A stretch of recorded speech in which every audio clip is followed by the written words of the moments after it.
Welcome to this edition of ARTV News. I'm Tony Beauvais. In this show, the annual St Kilda Blues Festival is back. A look at Sunday's arts program on Joy 94.9. St Kilda Festival is also back. And of course, ARTV Magazine with Morgan Ray. Get set to be swept away by the uproarious spectacle that is Ruthless the Musical. A rollicking journey into the world of 8-year-old Tina Denmark, a pint-sized powerhouse with dreams of stardom that knows no bounds. The irrepressible Dolly Diamond is stepping into the iconic role of Sylvia St Croix. The stage is set for a whirlwind of campy entertainment that promises to leave audiences in stitches. Featuring a toe-tapping score by Marvin Laird and clever lyrics by Joel Paley. Critics are singing praises for this electrifying rendition, describing it as hilarious. It is beyond praise from New York Daily News and wild amusement from New York Post. Don't miss the chance to witness the mayhem, Ruthless the Musical. See the website for further details. Following an extended West End run and an explosive world premiere at Bristol Old Vic as part of the theatre's 250th season, The Grinning Man is a magical and macabre musical based on the novel The Man Who Laughs, written by the globally celebrated author Victor. The Grinning Man will make its Australian premiere at the Alex Theatre in St Kilda in April 2024. This award-winning musical is a fairy tale love story streaked with pitch black humour, lashings of gothic horror and swashbuckling adventure. This gothic dark world of magic and mayhem is brought to life by Carl Gross with an outstanding score by Tim Phillips. In the grim and blackened streets of Trafalgar Square, with the help of an old puppeteer, his pet wolf and a blind girl, Grinpain's tale is told. Desperate to know the terrible secrets of his mysterious past and discover the truth of his gruesome disfigurement, Grinpain leaves everything he knows and loves behind and embarks on a journey into the even crueler world. An epic tale of gothic horror, laughter, hope and humanity's deep desire to be seen and love for who we truly are in our darkness and our light. Check out the website for further details. Award-winning theatre company Gravity Dolls makes its debut with Darabin Arts Speakeasy to perform Future Proof. Future Proof is about power and survival, drawing on environmental distress, power structures and the relationship between the two. This piece questions if our moral line in the sand changes when linked to our own survival. Set inside an experiment to test climate change as a new form of eugenics, Future Proof vibrates with the danger of being complacent. It throws humanity into a doomsday playpen and dares it to live. Combining acrobatics and aerial skills with fierce new writing, their shows push live performance to new heights. The performance explores themes of systematic challenges, tectonic shifts, and a planet grappling for survival, all while portraying the ordinary struggles of individuals just trying to navigate their daily lives. Future Proof is not just a display of physical prowess, but an exploration of the human experience in the face of current global complexities. It promises to be a visually stunning and thought-provoking experience on the Darabin Arts Centre stage, offering a unique blend of physicality and intellectual engagement. Visit the website for further details. Midsummer is Australia's premier queer arts and cultural organisation, bringing together a diverse mix of LGBTQIA+ artists, performers, communities and audiences. The primary event, Midsummer Festival, usually runs over 22 days in January and February each year, with an explosion of events that centre around hidden and mainstream queer culture involving local, interstate and international artists. The festival program is made up of diverse art forms and genres, including visual arts, live music, theatre, spoken word, cabaret, film, parties, sport, social events and public forums. Featuring over 200 events in 2023, 153 events in 2022 with involvement by over 5,000 culture makers in over 100 different venues across Melbourne and wider Victoria, to audiences averaging 255,000 attendees over the past 4 years. We are in the last days of the festival, so be sure to check out the website for what's on. Not Natural brings a series of speculative projects that intersect biology, design and technology and ask some bold questions about the future. Are we redesigning evolution, or is evolution redesigning us? And just because we can, should we? Other highlights of the exhibition include Robert Hengefeld's Kentucky Perfect incorporates an internationally overstated measure of technology to create and maintain the perfect lawn. French-born, UK-based artist Naomi Sula's Mythical Living Data is an installation that speculates on how creating chimeras with natural and artificial data-based DNA can respond to ever-increasing pollution levels in our environment. Not Natural opens a Pandora's box of possibility where the tools of genetic engineering and the global rise of artificial intelligence allow us to gene edit and redesign and de-extinct almost anything. Yet, at a time of mass extinction and possible ecological collapse, why are many of us still separating ourselves from nature when we and our technology are inherently part of it?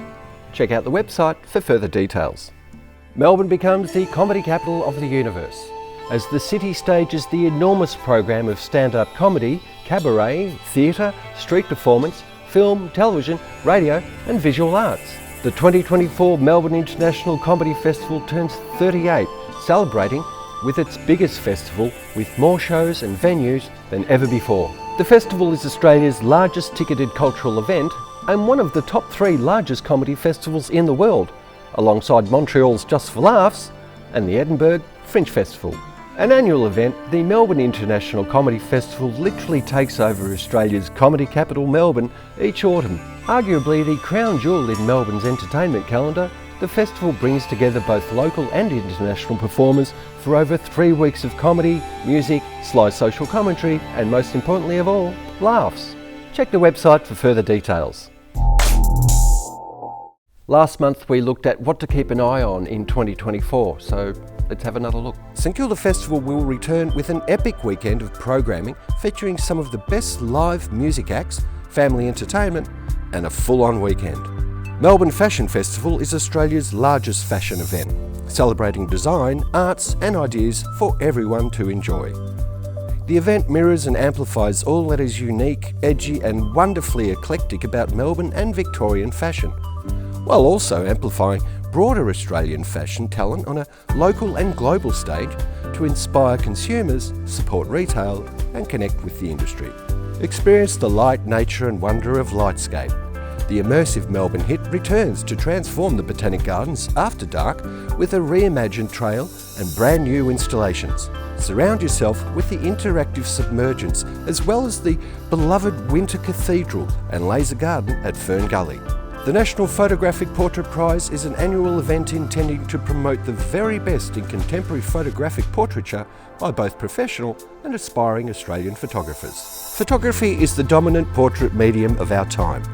The National Photographic Portrait Prize is an important aspect of the gallery's exhibition program, reflecting the distinctive vision of Australia's aspiring and professional portrait photographers and the unique nature of their subjects. The National Portrait Gallery is offering a prize of $30,000 for the most outstanding photographic portrait. Melbourne Fringe will be back in October. Melbourne has a vision of cultural democracy which empowers anyone to realise their right to creative expression. By championing discovery and experimentation, the event supports the development and presentation of artworks by, with and for the people of Melbourne. Big Sculpture will be back later this year in December, which is the outdoor sculpture exhibition and competition to look out for. The event is held every 2 years and has several awards including a People's Choice Award. It was originally launched a few years ago by the Victorian Arts Minister of the day. Details will be announced shortly. Some other websites to look out for are the NGV, the Loom, the Mariner Group, the Alex Theatre, Linden New Art and ACCA.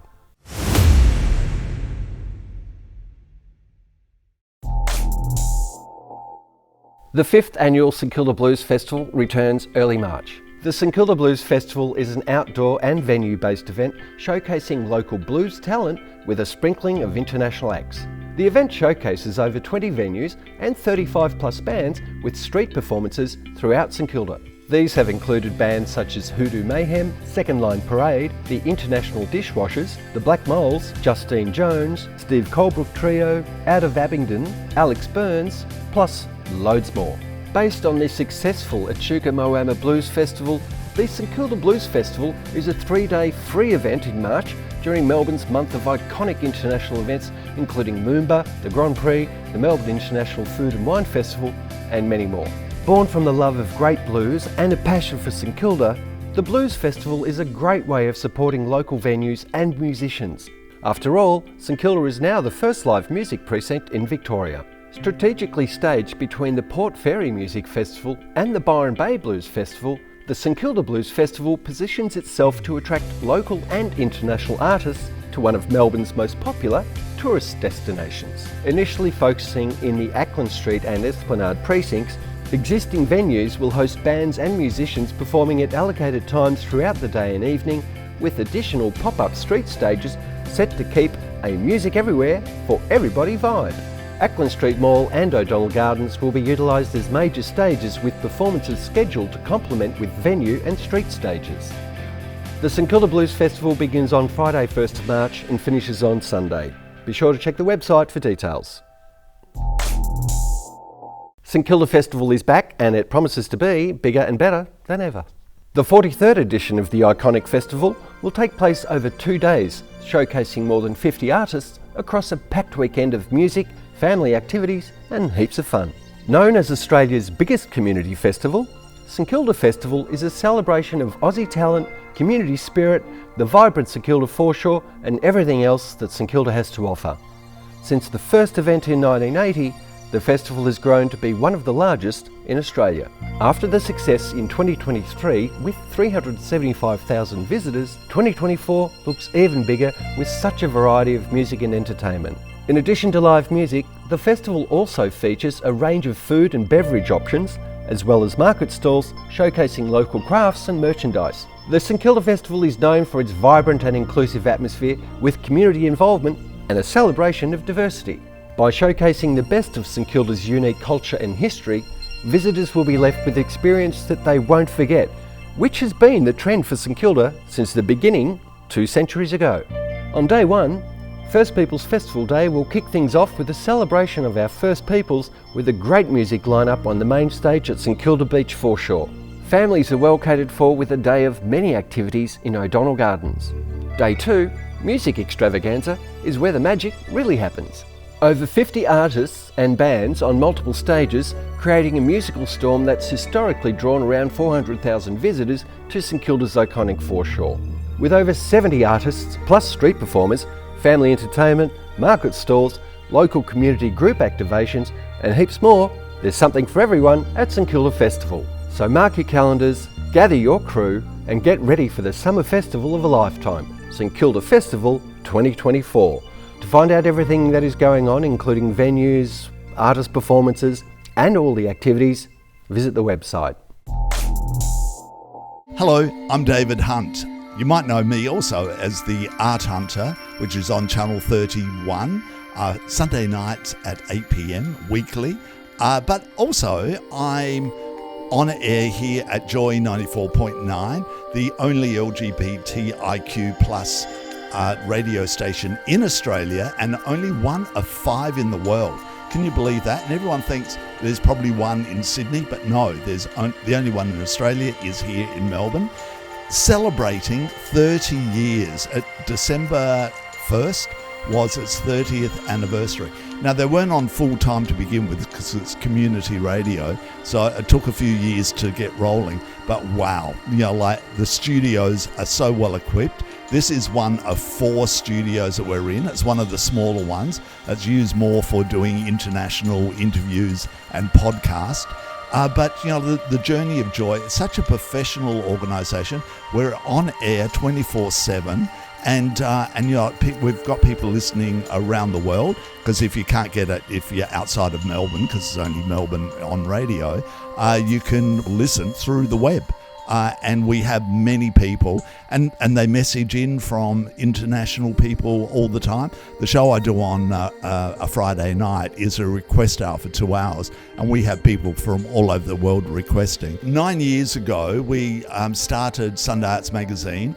I was already doing the Friday night show and realised that there wasn't a specialist arts program.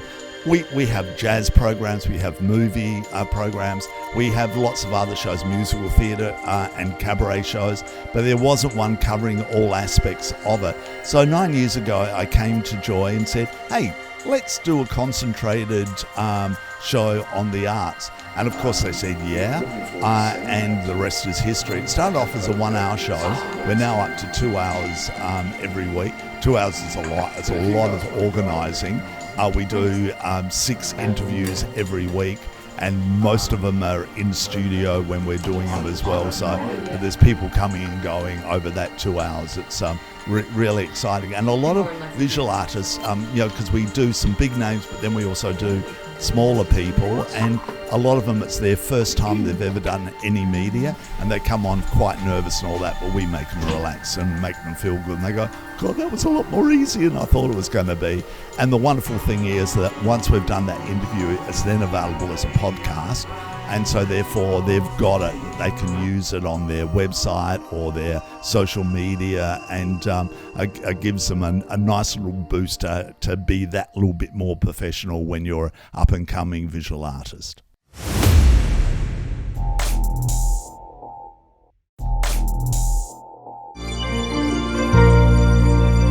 Enza Benecasa is a well-known artist who has exhibited in many galleries in Australia and in many parts of the world, including Italy. Hi, Enza. Welcome to the show, and welcome back, because you've joined us before. Yes, I have. Nice to see you, Morgan. Likewise. Normally we're in a different setting, so it's pretty exciting to be here today. Yeah. Well, thanks again for bringing some of your art. Can you tell us what's been going on with you since we last saw you? Right. Well, last time that I was here, it was we were in lockdown from COVID. So for me, it was a great time because it gave me time to think about my art, what I want to do, reassess my whole way of being. And so I put all my energy into that, and something just came up. No, it didn't just come up. We planned to have a studio for myself. Mm-hmm. So because I was working from home and my partner was falling over canvases and everything, and he said, look, I'd like to pay for an art studio. So I was really thrilled and went around to look for a studio, but what came up was a lovely little store with a window. So, and that was facing the new Pride Centre in St Kilda. So I thought, what a great opportunity, and for me to do my art, but also to show my art, and also to be in contact with people, which is very important for me, and to sort of live off that energy. And I've got a lot of energy, so it was a great thing for me to share and take that opportunity. So I've got a new shop in Jackson Street, St Kilda. That's at 75 Jackson Street, St Kilda, and that's where I met you. So a lot of people come by, and a very exciting place for a lot of things to happen. So Enza, can you speak a bit about what's been going on in your gallery? Sure. How are you entertaining everyone? Well, pretty easy for me, because I actually just go off another person's energy and just do sort of grow naturally. So I love to include people in either in my own work or to do stuff collaboratively. And as an example, when you came into my store for the first time, a lovely girl, we just had a chat, and you told me that you were a script writer. So I thought, wow, what a good idea to use Morgan in the shop, in the front window, and maybe to read some of your scripts and get people to read some of your scripts. So as an example, we've done that. We had a great show a couple of weeks ago where we had a COVID-safe environment because we were doing the play within the store, but the people who were passing by could see the actors acting while they were walking by or just standing by. So that was just a great innovative thing. And I also have my artworks as part of the backdrop. And it's an art gallery, but it's also my studio. So you can actually see me painting inside there, and I make all kinds of art. So I do some more traditional or realistic kind of art. And what we have here today is something that I've just started while I've been in the shop, and it's just more energetic, abstract, bubbly, maybe happy, because I'm at a happy time of my life with this new business that started, and so that might reflect that. And also it's in a different format. I've been using paint drop sheets because I just love seeing this big area of fabric, and but also I sort of started thinking of having them like that because I've been sort of influenced by all the refugees and the natural disasters that are happening, and I just sort of think when these things happen, we don't have our homes anymore. So these artworks that are all in frames or whatever, can we quickly take them with us if we have to go? Or maybe this can be used as a rug, it can be used as a cover, it can be used as a shelter. These are small, and I've got very large ones which you have seen and we've used as our props in the gallery. Right, these are incredible, and I've had the pleasure of watching you work on them and how much time and energy, and sometimes you don't even know what it's going to become. No. Can you tell us a bit more about your process? Yeah, well, what I do is I put a lot of layers down, and I work until I feel that they're finished, and most times I don't feel like they're finished, so if I leave them there and I come back tomorrow, I'll put something else on them. But it's about, you know, layering, feeling the energy that I pick up of the work, and maybe something that I want to feel or bring out. And these are sort of like exuberant, festive, and that kind of feeling which I have been feeling actually during COVID and this wonderful breakthrough after COVID, or well, we're still in COVID. So for me, it's been a pretty productive time for myself, and also with other artists that come through and people that I meet through this shop. It's quite wonderful.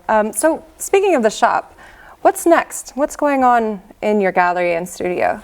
Well, tonight we're having rehearsals for your script reading, and on the 20th we've actually got a performance of your script. So looking forward to that, and so are the people that have already come by and seen it. So we've got that. Also, I will be hopefully I'd like to have an open day, even though it's open every day, so people can come and see me every day except Sunday. And did I give the address? 75 yes. Jackson Street, even though it's on the actual shop's on Jackson Street, 75A Jackson Street, but it's just behind 7-Eleven on Fitzroy Street, which is not far from here. And you're quite active on Instagram. So how can people follow what you're doing and watch you from afar? Yeah. So from Instagram, and I've been doing it for a while, but I sort of did more during COVID because it was a way of reaching out to people. And now with the shop, that's another way of reaching out to people. So my Instagram site is Enza Benecasa Artist, and you'll be able to find me there, or you can go to my website, which is Enza Benecasa. And you can see what I'm doing, and also you can buy online off there, and I'm doing a new e-commerce site to help with sales. And also you can either just talk to me or come into the shop, and I love talking to people and seeing what else can come or what we can do together. Great. And that's by making an appointment, or do they need to book a time? Preferably that would be great, so I can give you all my time, you know, my designated time to you. So either you can, email me or telephone me or come into the shop, and we can make a time and have a chat. Yeah. All right. Yeah. Well, thank you so much for joining us, Enza. Pleasure. Thank you so much, Morgan. We look forward to seeing what's next for you. Thank you. If you'd like to let us know about any live event coming up in the inner Melbourne region, just shoot us an email at info@artv.com.au. Thanks for watching. See you next time.